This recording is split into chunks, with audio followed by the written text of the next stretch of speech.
8 de la mañana con 14 minutos, 8 con 14 minutos. Saludamos con nuestra segunda invitada. Les habíamos anticipado, se trata de Mireya Pazmiño, asambleísta de la bancada de Pachacutic, presidenta de la Comisión de Régimen Económico. Asambleísta Pazmiño, buenos días.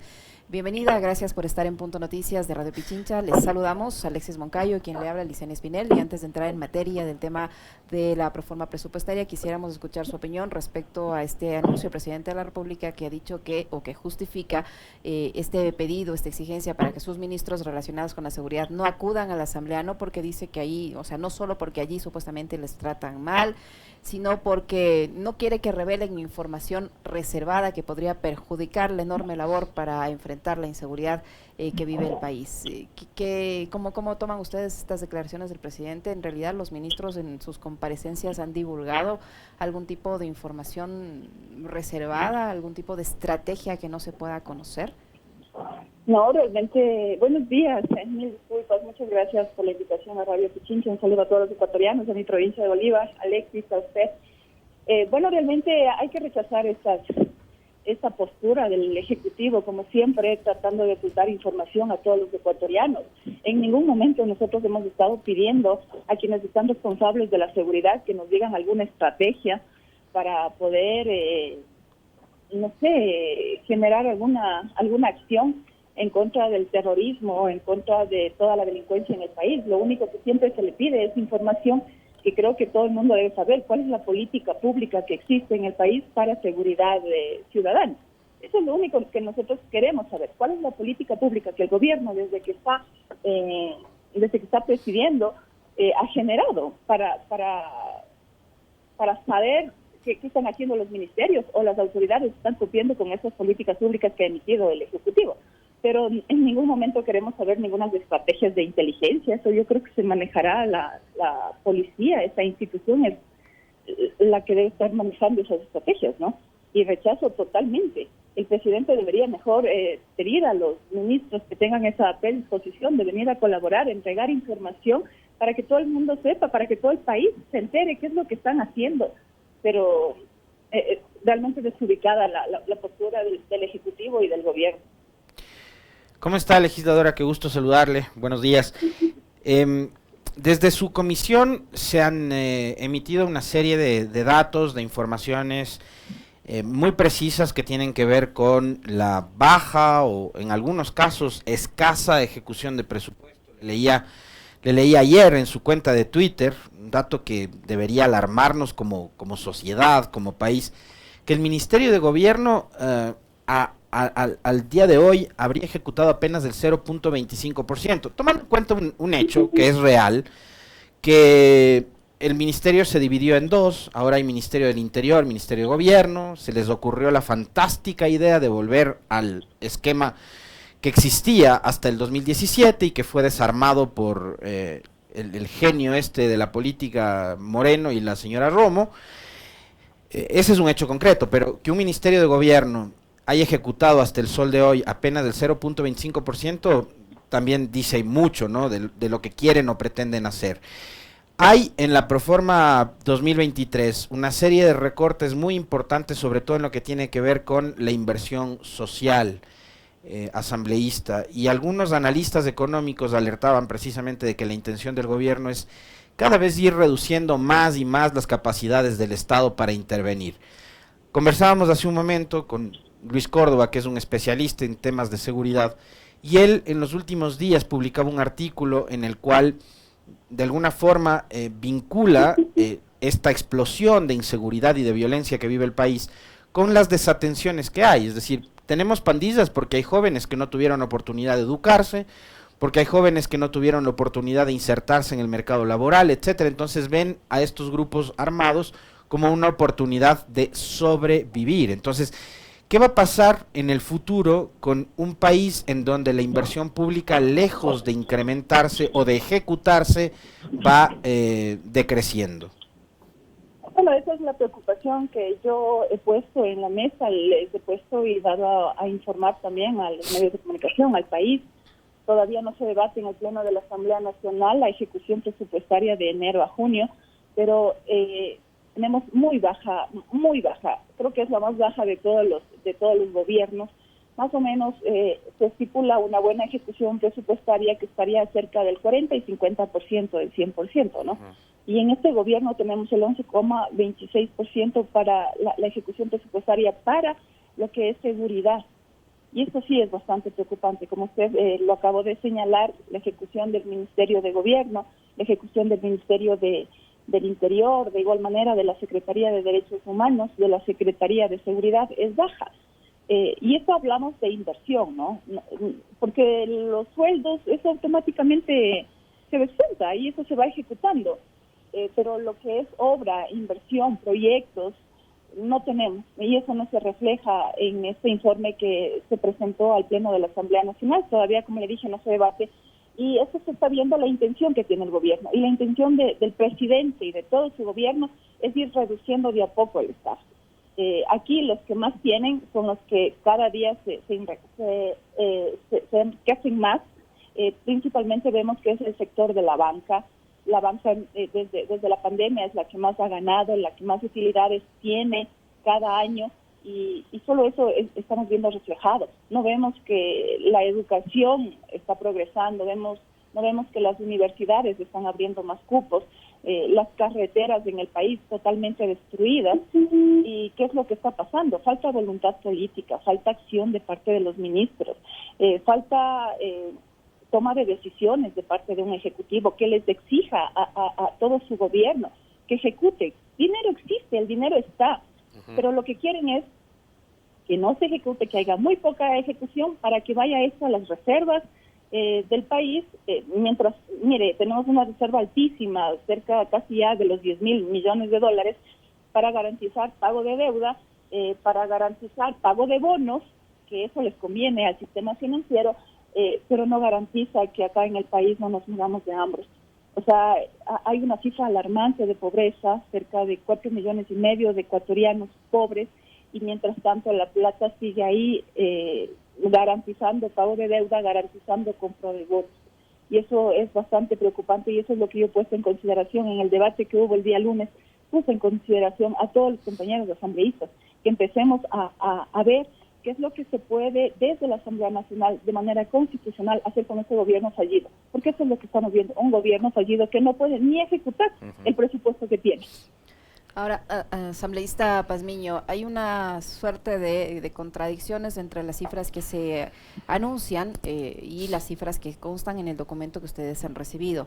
En lo que tiene que ver con la Policía Nacional, en los últimos días el Ministerio de Finanzas ha aclarado que sí hay un incremento en el presupuesto de la policía. ¿Es así o no es así del documento que ustedes tienen? ¿Se refleja en realidad ese incremento en el presupuesto de la Policía Nacional por un lado? Y por otro, los ingresos que tiene esta proforma presupuestaria se han justificado en el sentido de que 1.039 millones de dólares se van a obtener con la venta de activos. Eso significa, y entre esos activos, el Banco del Pacífico. Eso significa que gran parte de esta proforma va a ser financiada por la privatización de algunas entidades públicas. Bueno, eso de que si han aumentado el presupuesto para seguridad, para la policía, mire, en el presupuesto hay algunas trampas. Que no se sabe cuál es la base que se toma, si del ejecutado, si del presupuestado, si del codificado. Yo hice el cálculo del codificado, del que le dieron en el año 2022, a ese presupuesto, para el presupuesto actual, está un recorte de 6 millones para la policía y 35 millones para todo lo que es seguridad, del presupuesto codificado. Es decir, si yo le doy en el año 2022, le doy un presupuesto de 100 millones de dólares, para el año 2023, por lo menos mantengo los 100 millones de dólares. Pero no, ellos dicen que no cogen de esa base que le dieron en el año 2022, sino que del que la han ejecutado. Y como estamos viendo que hay una baja ejecución presupuestaria, entonces, ¿qué van a hacer? Van a reducir. Entonces, ahí hay una trampa, ¿no? Que ellos dicen que han cogido del ejecutado, que no cogen del codificado, y hay tres consideraciones. Y ahí es también lo que nosotros recién sacamos un proyecto de ley para que a la educación no le hagan eso tampoco, ¿no? Que le pongan esa trampa y puedan cumplir con lo que dice la Constitución. Y recién se aprobó el proyecto que el presidente lo vetó por completo, para educación, para salud y para las universidades. Pero en ese sentido se ha manejado el presupuesto y hay bastante distorsión. En cuanto a lo que usted me menciona de que este dinero de lo que estamos hablando de las privatizaciones Se ha reflejado también, se reflejó el otro año en el presupuesto y este año, y lo ha dicho el presidente, que la intención de él es vender el Banco del Pacífico. Nosotros tenemos también ese informe en la comisión y el informe es bastante favorable. El informe se dice que el presidente no debería vender este banco. Usted vende las cosas que es difícil de administrar, usted vende las cosas que no le están generando ganancias. Y eso lo hace cualquier persona, o sea, no creo que ni necesita tener conocimiento de economía. Y el banco está generando utilidades. Ahora para este año ha generado $100 millones. Y queremos vender y queremos deshacernos y poner una cifra. Primero se escuchó 800 millones, después se escuchó 600 millones. ¿Y por qué queremos vender algo que a mí me está produciendo utilidades y con eso puedo generar obra para los ecuatorianos? O sea, o incluso la reactivación económica en la parte productiva, porque el banco, como es de todos, como es de la CFN y es de todos los ecuatorianos, si tengo 100 millones de ganancias, de utilidades, nuevamente le vuelvo a invertir y esos 100 millones puedo dar yo créditos para que el sector productivo nuevamente se reactive. Pero yo no sé cómo piensa este presidente. Como le dije, lo único que él piensa es fortalecer a la banca privada, fortalecer al sector público. Y si yo no tengo un banco, que ese banco está manejado muy bien, está produciendo ganancias y es uno de los tercer banco, ¿no? Que podría alcanzar a igualarle al Banco de Guayaquil, al Banco del Pichincha. Imagínese, él es dueño del Banco de Guayaquil. ¿Por qué voy a querer que un banco esté por encima mío? O sea, se le ve esa clase de intenciones al presidente y eso hay que poner mucho cuidado con todos los ecuatorianos. Debemos levantarnos a proteger nuestros bienes. Lo que nos está generando riqueza, lo que nos está generando para poder nosotros invertir en otras cosas, pero que no el gobierno venga y lo venda y después lo vaya a rifar incluso. Y luego, ¿qué tal que compren ellos mismos o otras personas que estén encaminadas con la banca? Luego van a tener ellos el monopolio acá en el país. ¿Y qué van a hacer con el sistema financiero para todos nosotros? Pero ¿sabe qué es lo lamentable de lo que usted señala, legisladora? Que todos sabíamos que Lasso es banquero y lo eligieron. Todo el mundo sabía que Lasso es banquero y lo eligieron. ¿Qué nos hacía creer a los ecuatorianos de que el hombre, siendo banquero, no iba a trabajar a favor no solo de su banco, sino de su sector? Por eso es que la pregunta en medio del debate, que además se diluyó, porque después con lo que se quedó la gente es con una frase cliché, la pregunta del país o la banca, los ciudadanos no terminaron de entenderla. Los ciudadanos, Lasso la entendió muy bien, y sus asesores sobre todo, por eso es que desviaron la atención con la famosa frasecita esa del Andrés, no mientas otra vez. Ahora, nos queda clarísimo cuál es la orientación que tiene el gobierno. La entrevista anterior, en la misma línea que lo que estamos conversando con usted, también nos queda claro que mientras hay esta suerte de crisis inducida que le estamos viviendo, lo de la inseguridad y demás, la gente del círculo más cercano del presidente se ha dedicado a hacer negocios. Han negociado hasta con puestos que han sido rifados en las aduanas, están detrás de la venta de un banco, detrás de la privatización de los sectores estratégicos como las telecomunicaciones y la electricidad, etcétera, etcétera, etcétera, asambleísta. Pero tenemos un gobierno y un presidente que además de dedicarse a hacer negocios, está despreciando a los ecuatorianos y está despreciando al primer poder del Estado. Entonces esta semana Lasso ha dicho a sus ministros, ya no vayan a la asamblea, porque les joden demasiado, les hostigan demasiado, entonces ya no vayan. Ustedes desde el Parlamento, ¿cómo están asumiendo esta postura que ha adoptado Lasso, que se vendió como un gran demócrata y que hoy prácticamente está ninguneando la capacidad fiscalizadora y de control político que tienen ustedes como asambleístas? Bueno, se ve clarito el proyecto neoliberal que está implementando en el país, ¿no, Alexis? Y reduciendo el Estado, y es preocupante. O sea, el Estado es el único que nos garantiza a nosotros la parte social, nos garantiza la educación, nos garantiza la salud, nos garantiza poder darnos dignidad. Y tenemos un gobierno que todo lo que está haciendo es garantizando enriquecer más a su grupo económico, a su grupo de banqueros. Y esto que ahora pretende, como siempre, nos ha puesto en contra de la Asamblea Nacional, nos trata de deslegitimar continuamente, trata de posicionar a la Asamblea frente a los ecuatorianos que son los asambleístas, es que no hacen absolutamente nada. Nosotros debatimos, lo único que tenemos que hacer es fiscalizar y debatir proyectos de ley, y eso es lo que hemos estado haciendo en la Asamblea Nacional. ¿Quién ha rechazado más proyectos de ley que la Asamblea hacia el presidente? Nosotros hemos rechazado un proyecto de ley, el proyecto de inversión. El otro entró por el ministerio que no tenía que haber pasado, pero bueno. Y el presidente creo que lleva como 8 proyectos que nos ha vetado, y proyectos que son sociales. Y ahora la parte de fiscalización, como usted dice, tratamos de ver que no se roben el dinero de los ecuatorianos, que lo manejen bien, que cumplan su función. Y para él esto es hostigar, o sea, realmente qué clase de presidente tenemos, por favor, o sea, aparte de inepto, un presidente ignorante que no sabe cuáles son las funciones de una función, de la primera función del Estado, y cuáles son las funciones de los ministros, que desconoce por completo lo que dice la Constitución, lo que dice la ley. O sea, realmente es preocupante la situación que estamos viviendo todos los ecuatorianos con esta clase de presidente y con esta clase de gobierno.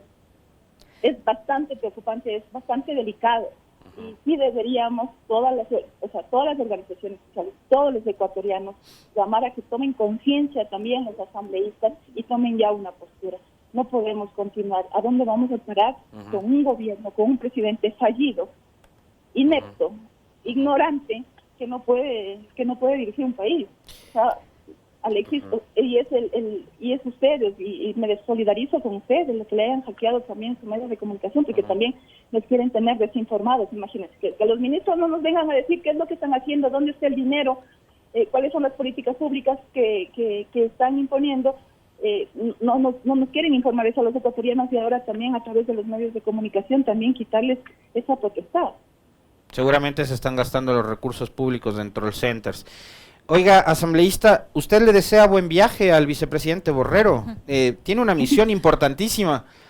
Ya no va Lazo, en un gesto de desprendimiento y de enorme responsabilidad. El presidente Lazo ha dicho: ya no me voy al Mundial de Qatar, tengo que ocuparme del país, porque soy el presidente, tengo que gobernar. Está liderando el puesto de mando unificado. Él lidera, ¿no?, la lucha contra el crimen organizado, la inseguridad. Sin él el país se cae a pedazos. Entonces, como sin Lazo el país se cae a pedazos, le ha dicho al vicepresidente Borrero: ve vos, Alfredo, que prácticamente no haces nada, ándate a Qatar al partido inaugural que me han invitado los de la FIFA. Usted le desea buen viaje al vicepresidente. ¿Qué? Usted ya ha dicho lo que ha dicho, y yo suscribo sus palabras, asambleísta, sobre lo que es Lazo como presidente y lo que es su gobierno. Pero también hay un vicepresidente, aunque parecería que no, pero hay.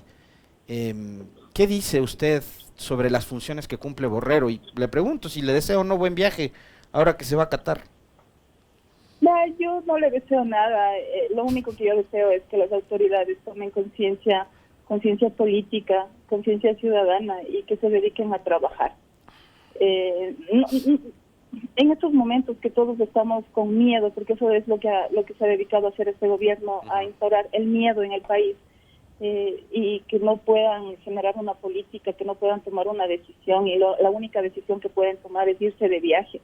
Mire lo que pasó en el caso de María Belén Bernal. Estaba de viaje el presidente, estaba de viaje hasta con vacaciones del ministro del Interior, amenazando a la Asamblea si le quieren destituir, si les sigan un juicio político.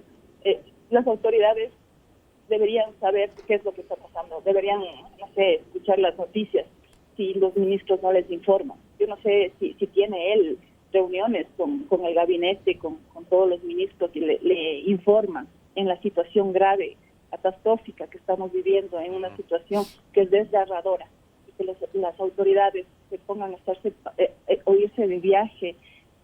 No me parece, o sea, discúlpenme, Alexis, no quiero expresarme de otra manera, pero rechazo totalmente que estén de viaje y le dejen a un país abandonado en manos de terroristas, en manos de la delincuencia. Eso es inadmisible. O sea, para mí, no quisiera decir más. Mi postura es rechazar estas acciones, no sé si serán estas las políticas públicas de irse a pasear mientras el país se cae a pedazos. Asambleísta Pazmiño, ¿para cuándo va a tener un pronunciamiento la Asamblea Nacional respecto a esta proforma? Por un lado, por otro, el ministro de Economía en varias ocasiones ha reiterado que esta proforma establece una inversión histórica. Ha dicho en el tema social, se ha justificado, tiene la proforma viabilidad en el tema de la inversión histórica de más de 15.000 millones de dólares en el sector social. ¿Y para cuándo se espera un pronunciamiento de la Asamblea respecto a la proforma para el 2023? ¿Qué va a ser eso, no? Un pronunciamiento que ya el Ejecutivo sabrá si lo acoge o no, y puede que no, como ha pasado en ocasiones anteriores. Bueno, todavía no hemos sido notificados. Tengo entendido que el día de ayer se iba a reunir el CAL y nos estarían notificando a la comisión el día de ahora. Tenemos 10 días para dar tratamientos, para llamar a comparecer a los ministros, a la parte social también, y luego se tendrá que debatir en el Pleno de la Asamblea Nacional. Toda la Asamblea tiene 30 días plazo para poder sacar un informe. En cuanto a la parte social, todavía habrá que revisarle. Nos dejaron simplemente en forma documental el presupuesto. Todavía no tenemos ni en forma digital, lo hemos estado revisando levemente. Ahora que estamos pasando por esta crisis de seguridad, solo he revisado esos datos, no le podría dar un dato preciso si hay un aumento o una disminución en la parte social. Se ha pedido también la comparecencia y estamos estructurando ya un cronograma de actividades previo a ser notificados para que comparezcan las partes sociales justamente, cómo ha sido ejecutado el presupuesto en el año 2022, qué esperan para el año 2023, y si ellos, porque también ellos hacen sus análisis y ellos están viendo, se ha dicho y han visitado mi comisión que sí hay una disminución. La parte social es que no haya desnutrición en el país, la parte social es que haya educación, que haya más cupos para los jóvenes en las universidades. La parte social es que se atienda a las personas vulneradas, se atienda a los niños violados, hay niños abandonados en la orfandad, de que se han muerto sus padres por varias cosas, por cosas violentas, por la pandemia, y esta es la parte social, y a eso nos han dicho que no se está viendo, no sé en cifras. Podría darle un mal dato, Alexis, y creo que deberemos esperar a que nos notifiquen y seguir revisando y analizando cómo está la cosa. Legisladora, aprovechando que la tenemos acá, yo estuve de visita por la provincia el fin de semana. Cada vez me enamoro más de los paisajes que tiene Bolívar, de verdad. Me muero con los paisajes que tiene Bolívar, los disfruto cada vez que voy, que es bastante seguido. Mañana estamos de celebraciones en la capital, ¿no? Guaranda celebra, corrígeme si me equivoco, a veces a mí las matemáticas y la historia me juega mala pasada. 202 años de independencia, ¿no? Así es, 202 años de independencia. Estamos de fiesta, nuestra casa está de fiesta, Alexis. ¿Usted está allá? ¿Cómo van a celebrar las festividades en Guaranda? Yo voy a viajar a la madrugada, les voy a acompañar, hay un desfile, hay una feria de emprendimientos, no sé, creo que hay un festival en la noche, y sí sería bueno que visiten. Como usted dice, Guaranda tiene los mejores paisajes de todo el país, tenemos todos los tipos climáticos, todos, absolutamente, una gente muy cordial, muy cariñosa. Lo malo es que siempre ha sido nuestra provincia desatendida, Alexis, en todos los sentidos. Incluso se nos ha ido el presidente a burlarse que nos van a dar una vía de 4 carriles y que en la proforma presupuestaria mejor hay recorte en el Ministerio de Obras Públicas y no está reflejado ni los estudios para esta vía. He pedido y los compañeros me han ayudado a sacar una resolución para exhortar, porque no puedo exigirle al gobierno, para exhortarle que por favor cumpla con su ofrecimiento. Él fue a mi provincia, ofreció una carretera de 4 carriles y no está reflejada en la plataforma, como le digo, ni para los estudios, sino para construir la carretera. Una provincia que tiene el mayor índice de desnutrición. El Ministerio de Economía y Finanzas tiene una cifra de $30 millones para ese proyecto y lo único que han ejecutado es $700,000, o sea, ni $1 millón. Y nuestros niños... usted ha visto, hay una pobreza extrema en el campo. No ayuda a la parte productiva. Debería el presidente enfocarse en la parte productiva. En las provincias que son de la zona centro, lo que viven es eso, ¿no? De la parte productiva del campo. Y hay bastante pobreza, bastante desatención. Están abandonados nuestros campos. La gente migra cada vez más a las grandes ciudades a ver si por lo menos, según como dice el gobierno, emprendimiento para él es vender de manera humillante en una esquina caramelitos o cualquier cosa para poder sobrevivir. Él es feliz que los ecuatorianos sobrevivan con un sueldo de $80 al mes, que esas están las estadísticas, Y eso es lo que pasa también en nuestra provincia, pese a que es una ciudad muy bonita, muy rica, vivimos de la parte productiva del campo y hemos sido abandonados casi por la mayoría de gobiernos.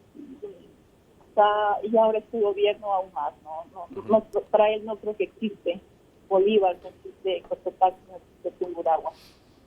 El odio, la confrontación que él ha llamado también, mire, hubo un levantamiento en junio, y lo único que hizo el presidente es llamar de fascistas, de terroristas, cuando el pueblo se levanta a reclamar sus derechos, y llama a la confrontación y deja abandonado las principales provincias que se levantaron, ¿no? A decir, señor presidente, o sea, rechazamos su gestión, preste atención a la parte social, trabaje, haga obra, pero bueno, por lo menos Asambleísta Pazmiño, yo quisiera consultarle en qué estado se encuentra el caso de la investigación en el ámbito de lo político que ustedes hicieron sobre el tema de María Belén Bernal. ¿Qué ha pasado con eso? Porque con tanta situación de inseguridad que nos hemos hemos sentido estos días, el tema como que ha pasado desapercibido ya, ¿no? Como que ya se pretende dejarlo en el olvido. ¿Qué ha pasado con el caso de María Belén Bernal? Bueno, se ve en las conclusiones que hay responsabilidad estatal, hay responsabilidad de algunas autoridades, se necesita una reestructuración de la institución de la policía, hay recomendaciones para juicio político para el secretario de Seguridad, Derechos Humanos, el exministro Patricio Carrillo del Interior.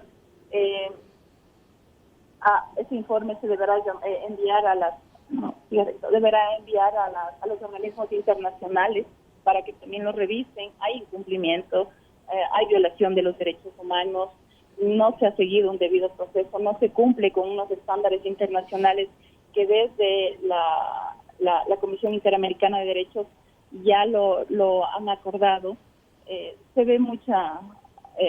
y aparte que no nos hicieron llegar ninguna información. O sea, prácticamente no nos dieron ninguna información de ningún ministerio, más aún de la institución de la policía. Bueno, muchísimas gracias, asambleísta. Sabemos que tiene otro compromiso, si es que no le demoramos. Muchas gracias por atender. Gracias, legislador. Un abrazo. Disfrute las fiestas gracias. en Guaranda. Sí, hay que estar allá. Ojalá nos visiten. Un abrazo, Alexis. Abrazos. Hasta luego. Un bonito día. La legisladora Mireya Pazmiño de la bancada de Pachacuti, que ha estado con nosotros. Oye, en realidad que los paisajes de Bolívar en general, no solo de Guaranda, ojo, son preciosos, son preciosos. Este feriado aproveché para irme hacia la zona del subtrópico, en el límite fronterizo entre Bolívar y Los Ríos. Es una parroquia que corresponde al Cantón San Miguel, que se llama Balsapamba. De paso, de ahí sale la mejor naranja de este país. Súper dulce. Riquísima naranja. Súper dulce, sí. Sí, y el lugar, o sea, el clima es maravilloso, es lindo, tiene unos paisajes muy, muy bonitos. Y también hay algunos pasajes de la historia del país que tienen que ver incluso con el recorrido. No, Caluma me dice este. De allá también sale buena naranja, es verdad, sí, en Bolívar. Pero la mejor naranja es la de Balsapamba, señor Bustamante, le aclaro. Bueno, es porque mi familia es de San Miguel, ¿no? Entonces, Balsapamba Caluma es otro cantón. Hay pasajes, ¿no? Y muy cerca de Balsapamba está incluso este camino real, que es por donde transitó el Libertador, Simón Bolívar. Hay algunos lugares que son incluso históricos, lindísimos. Y vale la pena visitarlos.